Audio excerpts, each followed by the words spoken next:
जम्मू काश्मीरच्या पहलगाममध्ये झालेल्या दहशतवाद्यांच्या भ्याड हल्ल्याला उद्या 1 वर्ष पूर्ण होत आहे।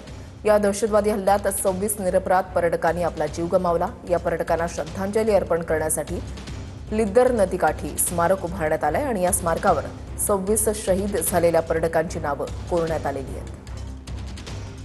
पहलगामच्या बैसारन व्हॅलीमध्ये 22 एप्रिल 2025 रोजी दहशतवाद्यांनी भ्याड हल्ला केला। या भ्याड हल्ल्यामध्ये 26 पर्यटकांचा दुर्दैवी मृत्यू झाला, ते शहीद झाले आणि त्यांच्या स्मरणार्थ आपण पाहतोय की आता पहलगाममध्येच या ठिकाणी स्मारक उभारण्यात आलेलं आहे। डौलात फडकणारा भारताचा तिरंगा आपल्याला दिसतोय आणि या बोर्डावर 26 जणांची जी नावं आहेत ती सुद्धा कोरण्यात आलेली आहे। या शहीद झालेल्या 26 पर्यटकांना भावपूर्ण श्रद्धांजली अर्पण करण्यासाठी एक स्मारक इथेच उभारण्यात आले आहे। निरपराध पर्यटकांच्या स्मरणार्थ स्थानिक प्रशासन आणि नागरिकांच्या पुढाकारातून लिद्दर नदीकाठी या स्मारकाचं निर्माण करण्यात आलेलं आहे। या स्मारकाचं बांधकाम साधं पण अत्यंत भावनिक स्वरूपाचं ठेवण्यात आलेलं आपण पाहतो। या ठिकाणी तारा लावण्यात आलेला आहे, त्यावर दगड ठेवण्यात आलेला आहे आणि कुठेतरी एक आठवण करून दिली जाते की या सगळ्यांसोबत काय झालं होतं। पहलगाम आता काट टाकतंय। या हल्ल्यानंतर नेमकं या ठिकाणी पर्यटन वाढणार आहे का हे सुद्धा पाहणं महत्त्वाचं ठरेल।